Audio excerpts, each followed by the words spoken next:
everyone, this is Kirtana from Rankbook. Hope you're all doing good. In today's session, we are going to discuss a topic called Boolean algebra. Boolean algebra is one of the easiest and scoring topic when it comes to mathematics. Let us see from the introduction. Boolean algebra ಅಂತ ಹೇಳಿದ ತಕ್ಷಣ ನಿಮ್ಮ ತಲೆಗೆ ಬರಬೇಕಾಗಿರೋದು ಒಂದೇ concept that is binary digits ಅಂತ. Binary digits is nothing but only 2 digits that is 0 and 1 ಅಂತ. ನೀವೆಲ್ಲ ನಿಮ್ಮ ಪಿ ಯು ಮತ್ತು ನಿಮ್ಮ ಸಿ ಎಸ್ ಬ್ಯಾಕ್ಗ್ರೌಂಡ್ ಆಗಿದ್ದರೆ ಮತ್ತು ಎಲೆಕ್ಟ್ರಾನಿಕ್ಸ್ ಬ್ಯಾಕ್ಗ್ರೌಂಡ್ ಆಗಿದ್ದರೆ ಗೊತ್ತಿರುತ್ತೆ ನಿಮಗೆ ಬೂಲಿಯನ್ ಆಲ್ಜಿಬ್ರಾ ಬಗ್ಗೆ. ಇವಾಗ ಲಾಜಿಕ್ ಗೇಟ್ಸ್ ಅಂತ ಒಂದು ಕಾನ್ಸೆಪ್ಟ್ ಇದೆ ಅಲ್ವಾ, ಅದು ಎಲ್ಲ ಬೇಸ್ಡ್ ಆನ್ ಆಗಿರೋದು ಈ ಬೂಲಿಯನ್ ಆಲ್ಜಿಬ್ರಾ ಅನ್ನೋ ಕಾನ್ಸೆಪ್ಟ್ ಮೇಲೇ. ಫ್ರಮ್ ಬೇಸಿಕ್ ಕಾನ್ಸೆಪ್ಟ್ಸಿಂದ ನೋಡ್ತಾ ಹೋಗೋಣ. When it comes to Boolean algebra, 2 main basic concepts ಇದೆ ಇದರಲ್ಲಿ. ಬೂಲಿಯನ್ ವೇರಿಯಬಲ್ಸ್ ಅಂತ, ಇನ್ನೊಂದು ಬೂಲಿಯನ್ ಆಪರೇಟರ್ಸ್ ಅಂತ. ಬೂಲಿಯನ್ ವೇರಿಯಬಲ್ಸ್ ಅಂತ ಹೇಳಿದ್ರೆ ಇವಾಗ ಲೈಕ್ ದಟ್ ಮ್ಯಾಥ್ಸಲ್ಲಿ ನೀವು ಹೇಗೆ ವೇರಿಯಬಲ್ಸ್ ಅಸೈನ್ ಮಾಡ್ತೀರಾ, A B C D E F G ಆ ಥರ ಎಲ್ಲ ಆಲ್ಫಾಬೆಟಿಕಲ್ ನೇಮಿಂಗಲ್ಲಿ ವೇರಿಯಬಲ್ಸ್ನ ಅಸೈನ್ ಮಾಡ್ತಾ ಹೋಗ್ತೀರಾ ಅಲ್ವಾ, ಲೈಕ್ ದಟ್ ಬೂಲಿಯನ್ ಆಲ್ಜಿಬ್ರಾದಲ್ಲಿ ಸಹ ವೇರಿಯಬಲ್ಸ್ನ ಅದೇ ಥರ ಅಸೈನ್ ಮಾಡ್ತೀವಿ ಲೈಕ್ ಆಲ್ಫಾಬೆಟಿಕಲ್ ನೇಮಿಂಗಲ್ಲೇ. But the values given to the variable is only 2, that is true and false ಅಂತ. Because Boolean algebra is based on binary digits that is 0 and 1. ಟ್ರೂನ ನಾವು 1 ಅಂತ ಹೇಳಿ ಕನ್ಸಿಡರ್ ಮಾಡ್ತೀವಿ, ಲೈಕ್ ದಟ್ ಫಾಲ್ಸ್ನ ನಾವು 0 ಅಂತ ಹೇಳಿ ಕನ್ಸಿಡರ್ ಮಾಡ್ತೀವಿ. Then we have Boolean operators. Boolean operators ಅಂತ ಬಂದಾಗ we have 3 main basic operators that is and or not. ಇದನ್ನು ಏನಕ್ಕೆ ಯೂಸ್ ಮಾಡ್ತಾರೆ ಅಂತ ಹೇಳಿದ್ರೆ, ಇವಾಗ ಹೇಗೆ ಮ್ಯಾಥ್ಸಲ್ಲಿ ಎ ಪ್ಲಸ್ ಬಿ ಅಂತ ಹೇಗೆ ಒಂದು ಎಕ್ಸ್ಪ್ರೆಷನ್ಸ್ ಇದೆ, ಅದನ್ನು ಒಂದು 2 ವೇರಿಯಬಲ್ಸ್ನ ಕಂಬೈನ್ ಮಾಡೋಕ್ಕೆ ಯೂಸ್ ಮಾಡ್ತಾರೋ, ಲೈಕ್ ದಟ್ ಇಲ್ಲಿ ಆ್ಯಂಡ್ ಆರ್ ನಾಟ್ ಅನ್ನೋ ಆಪರೇಟರ್ನ ನಾವು ವೇರಿಯಬಲ್ಸ್ನ ಕಂಬೈನ್ ಮಾಡೋದಕ್ಕೆ ಯೂಸ್ ಮಾಡ್ತೀವಿ. ಆ್ಯಂಡನ್ನ ನಾವು ಈ ಸಿಂಬಲಲ್ಲಿ ರೆಪ್ರೆಸೆಂಟ್ ಮಾಡ್ತೀವಿ, ದಟ್ ಈಸ್ ಕಂಜಂಕ್ಷನ್ ಸಿಂಬಲ್ ಅಂತ ಹೇಳಿ ಕರಿತೀವಿ. ಅದೇ ಥರ ಆರ್ನ ಡಿಸ್ಜಂಕ್ಷನ್ ಈ ಸಿಂಬಲಲ್ಲಿ ರೆಪ್ರೆಸೆಂಟ್ ಮಾಡ್ತೀವಿ. ಹಾಗೆ ನಾಟ್ನ ಈ ಸಿಂಬಲಲ್ಲಿ ದಟ್ ಈಸ್ ನೆಗೇಷನ್ ಸಿಂಬಲಲ್ಲಿ ರೆಪ್ರೆಸೆಂಟ್ ಮಾಡ್ತಾ ಹೋಗ್ತೀವಿ. And or not 3 main basic operators when it comes to Boolean algebra. And ಇನ್ನೊಂದು ಏನಂತ ಹೇಳಿದ್ರೆ, ಆ್ಯಂಡ್ ಆಪರೇಟರ್ ಬಂದು ಮಲ್ಟಿಪ್ಲಿಕೇಶನ್ ಅನ್ನೋ ಆಪರೇಷನ್ನ ಮಾಡುತ್ತೆ. ಅದೇ ಥರ ಆರ್ ಬಂದು ಅಡಿಷನ್ ಆಪರೇಷನ್ನ ಮಾಡುತ್ತೆ. Like that we have not ಏನು ಮಾಡುತ್ತೆ ಅಂತ ಹೇಳಿದ್ರೆ negation, that is inversion, it inverts. Okay, we have and or not ಅಲ್ವಾ, 3 ಮೇನ್ ಬೇಸಿಕ್. 3 ನೀವು ಆಪರೇಟರ್ಸ್ನ ನೆನ್ಪಿಟ್ಕೊಂಡ್ರೆ ಸಾಕು, you can easily solve any of the Boolean algebraical questions. Okay, ಈ ಆಪರೇಟರ್ಸ್ನ ನೆನ್ಪಿಟ್ಕೊಳ್ಳಿ. ಆ್ಯಂಡ್ ಏನು ಆಪರೇಷನ್ ಮಾಡುತ್ತೆ, ಆರ್. ಇನ್ನೊಂದು ಏನು ಸಿಂಪಲ್ ಟ್ರಿಕ್ ಅಂತ ಹೇಳಿದ್ರೆ, ಆರ್ನ ನೀವು ಹೇಗೆ ಸ್ಪೆಲ್ ಮಾಡುವಾಗ ಅಂತ ಹೇಳಿ ಬರುತ್ತಲ್ವಾ, ಸೊ ಲೈಕ್ ದಟ್ ಅಡಿಷನ್ ಸಹ ಇಂದನೇ ಬರುತ್ತೆ, ಅಡಿಷನ್. ಸೊ ಈಸಿಯಾಗಿ ನೆನ್ಪಿಟ್ಕೊಳ್ಳಿ, or is for addition and ಈಸಿಯಾಗಿ ನೆನಪಾಗುತ್ತೆ. ಆರ್ ಅಡಿಷನ್ ನೆನ್ಪಿಟ್ಕೊಂಡ್ರೆ ಆ್ಯಂಡ್ ಮಲ್ಟಿಪ್ಲಿಕೇಶನ್ಗೆ ಅಂತ ಗೊತ್ತಾಗುತ್ತೆ. ಇನ್ನು ಉಳಿದಿದ್ದು not, that is for inverts ಅಂತ. Then we have Boolean expressions ಅಂತ ಹೇಳಿದ್ರೆ ಏನು ಮ್ಯಾಥ್ಸಲ್ಲಿ ಇನ್ ಜನರಲ್ ಆಗಿ ಎ ಪ್ಲಸ್ ಬಿ ಅಂತ ಹೇಳಿದ್ರೆ ಅದೊಂದು ಎಕ್ಸ್ಪ್ರೆಷನ್ ಅಲ್ವಾ, ಎ ಮೈನಸ್ ಬಿ ಅಂದರೂ ಅದು ಒಂದು ಎಕ್ಸ್ಪ್ರೆಷನ್ಸ್. ಲೈಕ್ ದಟ್ ಬೂಲಿಯನಲ್ಲಿ ಸಹ ಒಂದು ಎಕ್ಸ್ಪ್ರೆಷನ್ಸ್ ಅಂತ ಇರುತ್ತೆ. It's a combination of variables and operators that evaluates to true or false. ಇವಾಗ ಎ ಪ್ಲಸ್ ಬಿ ಮಾಡಿದಾಗ ನನಗೆ ಒಂದು ಫೈನಲ್ ರಿಸಲ್ಟು ಸಿ ಅಂತ ಏನೋ ಬರುತ್ತೆ, ಎ ಮೈನಸ್ ಬಿ ಮಾಡಿದಾಗ ಸಿ ಏನೋ ಬರುತ್ತೆ ಅಂತ ಇಟ್ಕೊಂಡು, ಅದೇ ಥರ ನಾವು ಬೂಲಿಯನ್ನಲ್ಲಿ ಒಂದು ವೇರಿಯಬಲ್ಲು ಆಪರೇಟರ್ನ ಕಂಬೈನ್ ಮಾಡಿದಾಗ ನನಗೆ ಫೈನಲ್ ರಿಸಲ್ಟ್ ಬಂದು ಟ್ರೂ ಆರ್ ಫಾಲ್ಸೇ ಆಗಿರಬೇಕು. ಅಲ್ಲಿ ತನಕ ಇದು ಇವ್ಯಾಲ್ಯೂಯೇಟ್ ಆಗಬೇಕು. ಇಲ್ಲಿ ಎಕ್ಸಾಂಪಲ್ ಕೊಟ್ಟಿದ್ದಾರೆ ನೋಡಿ, ಎ ಆ್ಯಂಡ್ ಬಿ ಅಂತ ಇದೆ. A and B where A and B are Boolean variables. ಇಲ್ಲಿ ಎ ಮತ್ತು ಬಿ ಅನ್ನೋದು ಬೂಲಿಯನ್ ವೇರಿಯಬಲ್ ಆಗಿ ಆ್ಯಕ್ಟ್ ಆಗುತ್ತೆ. And this is operator. ಯಾವ ಆಪರೇಟರು? And operator. ಓಕೆ, ಈ ಥರ ಇರುತ್ತೆ expression. Then we have evaluating ಎಕ್ಸ್ಪ್ರೆಷನ್ಸ್ನ ಹೇಗೆ ಇವ್ಯಾಲ್ಯೂಯೇಟ್ ಮಾಡ್ತೀರಾ ಅಂತ ಹೇಳಿದ್ದಾರೆ. There are 3 main basic steps. First is identify variable values, second one is apply operators, and third one is simplify step by step.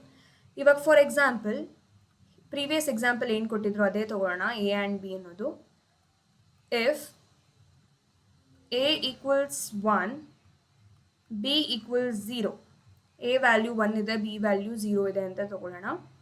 First ಏನು ನೋಡ್ತೀರಾ ಇದು ಎಕ್ಸ್ಪ್ರೆಷನ್ನ ಸಾಲ್ವ್ ಮಾಡೋಕ್ಕೆ ಅಂದರೆ ಐಡೆಂಟಿಫೈ ವೇರಿಯಬಲ್ ವ್ಯಾಲ್ಯೂಸ್. ಈ ವೇರಿಯೇಬಲ್ಗಳಿಗೆ ಏನು ವ್ಯಾಲ್ಯೂ ಕೊಟ್ಟಿದ್ದಾರೆ ಅಂತ ಫಸ್ಟ್ ನೋಡ್ತೀರಾ. ಎ ಬಂದು 1 ಇದೆ, ಬಿ 0 ಇದೆ. Next apply operators, evaluate operators based on the precedence.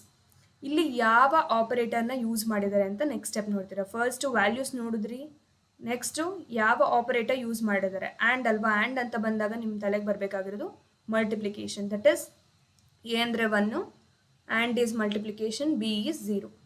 Then simplify step by step, reduce until final result is true or false result. ನನಗೆ final result true or falls ಬರೋ ತನಕ ನಾನು simplify ಮಾಡಬೇಕು. ಇಷ್ಟೇ ಮಾಡಿಟ್ರೆ ಆಗಲ್ಲ. So until I get true or falls, that is 0 and 1 final result ಬರೋ ತನಕ ನಾನು ಸಾಲ್ವ್ ಮಾಡಬೇಕು. 1 into 0 is 0, that is false. So ನಂಗೆ ಫೈನಲ್ ಆನ್ಸರ್ ಬಂತಾ ಟ್ರೂ ಆರ್ ಫಾಲ್ಸು? 0. ಸೊ ಈ ಥರ ಎಕ್ಸ್ಪ್ರೆಷನ್ನ ಇವ್ಯಾಲ್ಯೂಯೇಟ್ ಮಾಡ್ತೀರಾ. If in case multiple expressions ಇತ್ತು ಅಂತ ಹೇಳಿದ್ರೆ ಫಸ್ಟು ವಿತಿನ್ ಬ್ರ್ಯಾಕೆಟಲ್ಲಿ ಇರೋವಂಥ ಎಕ್ಸ್ಪ್ರೆಷನ್ನ ಮೊದಲು ಸಾಲ್ವ್ ಮಾಡ್ತೀರಾ, ಆಮೇಲೆ ಔಟ್ಸೈಡ್ ದ ಬ್ರ್ಯಾಕೆಟ್ ಇರೋದನ್ನ ಸಾಲ್ವ್ ಮಾಡ್ತೀರಾ. Then we have truth tables. Truth table ಅಂತ ಬಂದ ತಕ್ಷಣ ನೀವು ನೋಡಿರ್ತೀರ, ಈ ಲಾಜಿಕ್ ಗೇಟ್ಸಲ್ಲಿ ಪ್ರತಿಯೊಂದು ಗೇಟಿಗೂ ಅದರದ್ದೇ ಆದ ಟ್ರುತ್ ಟೇಬಲ್ ಇರುತ್ತೆ. ಟ್ರುತ್ ಟೇಬಲ್ ಅಂತ ಹೇಳಿದ್ರೆ ಏನಪ್ಪ ಅಂದರೆ A table showing all the possible inputs with corresponding output. ಇಲ್ಲಿ ನೋಡಿ ಎಕ್ಸಾಂಪಲ್ ಕೊಟ್ಟಿದ್ದಾರೆ. ಇಲ್ಲಿ ಎ ಆ್ಯಂಡ್ ಬಿ ಅನ್ನೋದು 2 ವೇರಿಯೇಬಲ್ ಆಯಿತಾ. 2 ವೇರಿಯೇಬಲ್ ಮಧ್ಯ ಒಂದು ಆಪರೇಷನ್ ಆಗ್ತಿದೆ. ದಟ್ ಈಸ್ ಇಲ್ಲೂ ಸಹ ಆ್ಯಂಡ್ ಆಪರೇಷನ್ನೇ ಕೊಟ್ಟಿದ್ದಾರೆ. ಆ್ಯಂಡ್ ಅಂತ ಬಂದ ತಕ್ಷಣ ನಿಮ್ಮ ತಲೆಗೆ ಬರಬೇಕಾಗಿರೋದು ಮಲ್ಟಿಪ್ಲಿಕೇಶನ್. ಓಕೆ, ಆ್ಯಂಡ್ ಆಪರೇಷನ್ನೇ ಕೊಟ್ಟಿದ್ದಾರೆ. So A table showing all the possible input values with its corresponding output values. ಇಲ್ಲಿ ಇನ್ಪುಟ್ ವ್ಯಾಲ್ಯೂಸ್ ಇದೆ, ಇದೆರಡು ಇನ್ಪುಟ್ಸ್ ಆಯಿತಾ, ಎ ಆ್ಯಂಡ್ ಬಿ ಅನ್ನೋದು. This is an outcome, that is output. ಇಲ್ಲಿ ನೋಡಿ, ಎ ವ್ಯಾಲ್ಯೂ ಬಂದು true ಇದೆ, ದಟ್ ಈಸ್ 1. ಬಿ ವ್ಯಾಲ್ಯೂ ಸಹ ಟ್ರೂ ಇದೆ, ದಟ್ ಈಸ್ 1. 1 ಇಂಟು 1 ಮಾಡಿದಾಗ ನನಗೆ ರಿಸಲ್ಟ್ ಏನು ಬರ್ತಾ ಇದೆ? ಟ್ರೂನೇ ಬರ್ತಾ ಇದೆ, ದಟ್ ಈಸ್ ಆಲ್ಸೋ 1. ಅದೇ ಥರ ಎ ವ್ಯಾಲ್ಯೂ ಬಂದು 1 ಇದೆ, ಬಿ ಈಸ್ 0 ಇದೆ. 1 ಇಂಟು 0 ಮಾಡಿದಾಗ ನನಗೆ ರಿಸಲ್ಟು 0 ಆಗ್ತಾ ಇದೆ. Again A is 0, B is 1, 0 into 1 is also 0. A is 0, B is 0 and 0 into 0 is 0. ಈ ಥರ ಎಲ್ಲ ಪಾಸಿಬಲ್ ಇನ್ಪುಟ್ಸು ಅದ್ರ ಕರೆಸ್ಪಾಂಡಿಂಗ್ ಆಗಿರುವಂತಹ ಔಟ್ಪುಟ್ಸು ನೀವು ನೋಡ್ತಾ ಇದ್ದೀರಾ. ಎಲ್ಲ ಇನ್ಪುಟ್ಸಿಗೂ ಅದರದ್ದೇ ಔಟ್ಪುಟ್ ಇದೆ. This is called A truth table. ಎಲ್ಲ ಪಾಸಿಬಲ್ ಇನ್ಪುಟ್ ಜೊತೆ ಅದರ ಔಟ್ಪುಟ್ ಬರೆದಿದ್ರೆ ಅದನ್ನ ಟ್ರುತ್ ಟೇಬಲ್ ಅಂತ ಹೇಳಿ ಕರಿತೀವಿ. Then we have basic postulate. This is one of the important topic when it comes to Boolean algebra. ಕೆಲವು ಪಾಸ್ಟುಲೇಟ್ಸ್ ಅಥವಾ ಲಾಸ್ ಅಂತ ಹೇಳಿ ಕರಿತೀವಿ. When it comes to Boolean ಆಲ್ಜಿಬ್ರಾದಲ್ಲಿರುವಂತಹ ಬೇಸಿಕ್ ಪಾಸ್ಟುಲೇಟ್ಸ್ ಅಂತ ಬಂದಾಗ 3 ಮೇನ್ ಬೇಸಿಕ್ ಪಾಸ್ಟುಲೇಟ್ಸ್ ಬರುತ್ತೆ. That is identity laws, second one is domination laws and third one is complement law.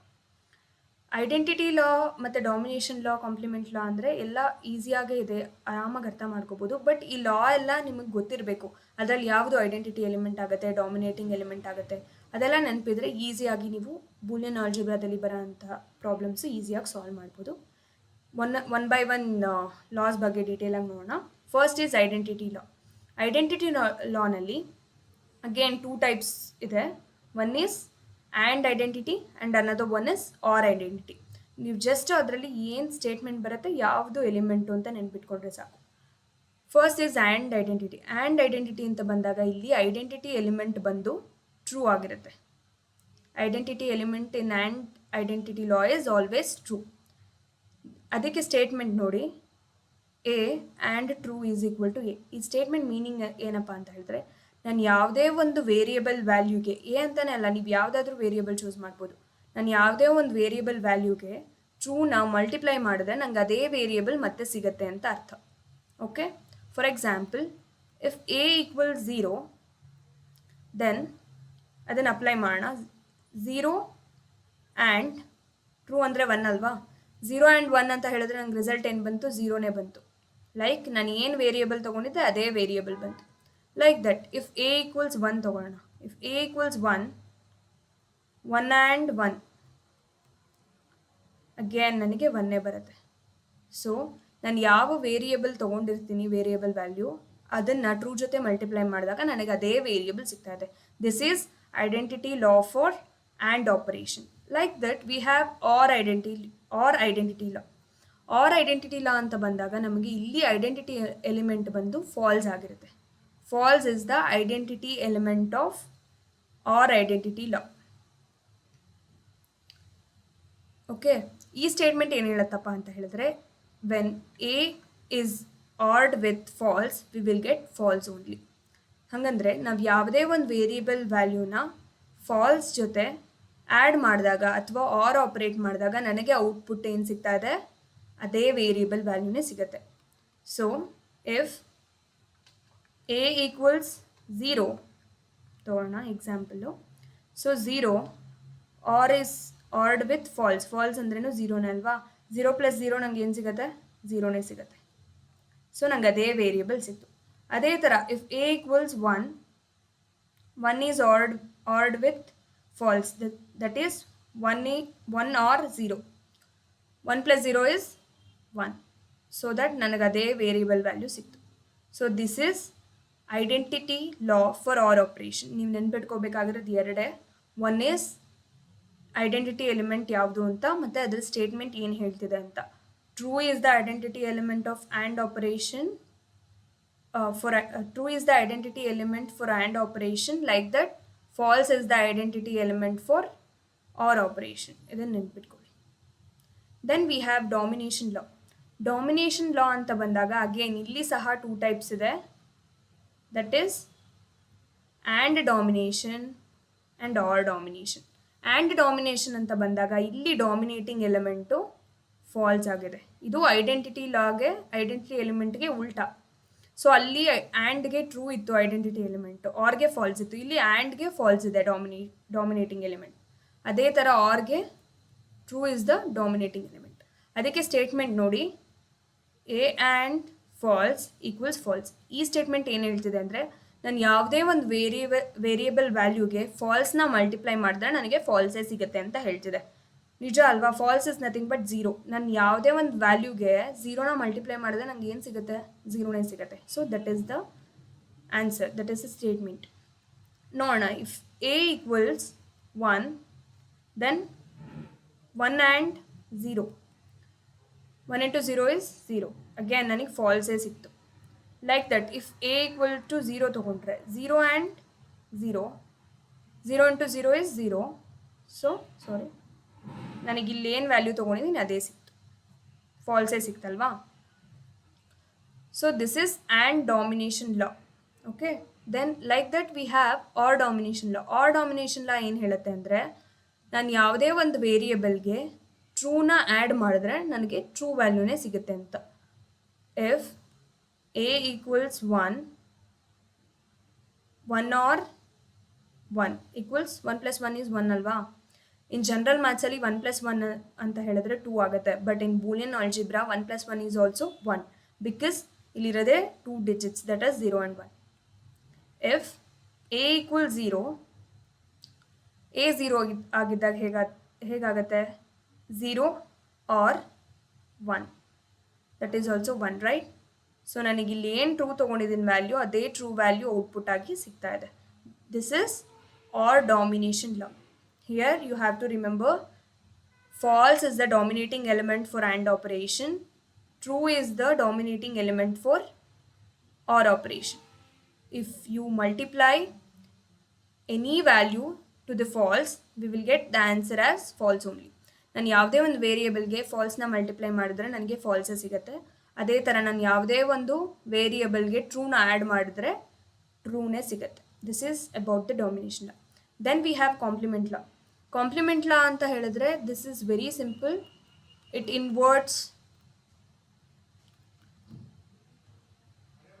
Inwards the value. Okay, simple ಆಗಿ ನೆನ್ಪಿಟ್ಕೊಳ್ಳಿ, it inverts the value. Again ಇದರಲ್ಲೂ 2 types ಇದೆ. One is and complement, ಇನ್ನೊಂದು ಬಂದು or complement ಅಂತ. Statement ನೋಡೋಣ. A and not A equals false. And ಕಾಂಪ್ಲಿಮೆಂಟಲ್ಲಿ ಏನು ಹೇಳ್ತಿದೆ ಅಂದರೆ, ನಾನು ಯಾವುದೇ ಒಂದು ವೇರಿಯಬಲ್, ಇವಾಗ ಫಾರ್ ಎಕ್ಸಾಂಪಲ್ ಇಲ್ಲಿ ಎ ತೊಗೊಂಡಿದ್ರೆ, ಎ ಜೊತೆ ಅದ್ರ ಕಾಂಪ್ಲಿಮೆಂಟ್ನ ಅಥವಾ ಅದ್ರ ಇನ್ವರ್ಸ್ನ ನಾನು ಮಲ್ಟಿಪ್ಲೈ ಮಾಡಿದ್ರೆ ನನಗೆ ಫಾಲ್ಸ್ ಸಿಗುತ್ತೆ ಅಂತ ಹೇಳ್ತಿದ್ದಾರೆ. ಫಾರ್ ಎಕ್ಸಾಂಪಲ್ ಇವಾಗ ಎ 0 ಅಂತ ತೊಗೊಳ್ಳೋಣ. ಸೊ 0 ಇಂಟು ಅದ್ರ ಇನ್ವರ್ಸ್ ಅಂತ ಹೇಳಿದ್ರೆ 1 ಅಲ್ವಾ. 0 × 1 ಮಾಡಿದ್ರೆ ನಂಗೆ ಏನು ಸಿಗ್ತಾ ಇದೆ, 0ನೇ ಸಿಗ್ತಾ ಇದೆ. Again this is false, right. False ವ್ಯಾಲ್ಯೂನೇ ಸಿಗ್ತಾ ಇದೆ.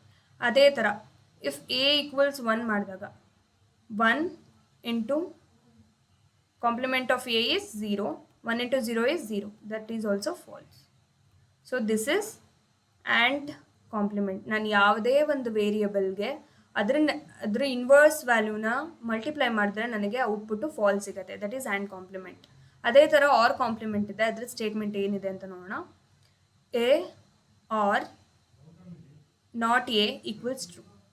ಇದರ ಮೀನಿಂಗ್ ಏನಪ್ಪ ಅಂತ ಹೇಳಿದ್ರೆ, ನಾನು ಯಾವುದೇ ಒಂದು ವೇರಿಯಬಲ್ನ ಅದ್ರ ಇನ್ವರ್ಸ್ ಜೊತೆ ಆ್ಯಡ್ ಮಾಡಿದ್ರೆ ನನಗೆ ಟ್ರೂ ವ್ಯಾಲ್ಯೂ ಸಿಗುತ್ತೆ ಅಂತ ಹೇಳಿದ್ದಾರೆ. ಇಫ್ ಎ ಈಕ್ವಲ್ 0 ಪ್ಲಸ್ ಅದರ ಇನ್ವರ್ಸ್ ಏನು, 0ದು ಇನ್ವರ್ಸ್ ಇಸ್ 1 ಅಲ್ವಾ. So 0 plus 1 is 1. So that is true value. ಅದೇ ಥರ ಇಫ್ ಎ ಈಕ್ವಲ್ಸ್ 1 ಪ್ಲಸ್ ಅದರ inverse is 0, 1 plus 0 is 1. 1 plus 0 is 1. That is also true. This is OR complement law. Complement law ಅಂತ ಬಂದ ತಕ್ಷಣ ನಿಮ್ಮ ತಲೆಗೆ ಬರಬೇಕಾಗಿರೋದು ಒಂದೇ, that it inverse the value. Okay, and complement or complement ಅಂತ ಬರುತ್ತೆ. ಅದೆರಡರದ್ದು ಸ್ಟೇಟ್ಮೆಂಟ್ ನೋಡ್ಕೊಳ್ಳಿ, ಇಟ್ಸ್ ವೆರಿ ಇಂಪಾರ್ಟೆಂಟ್.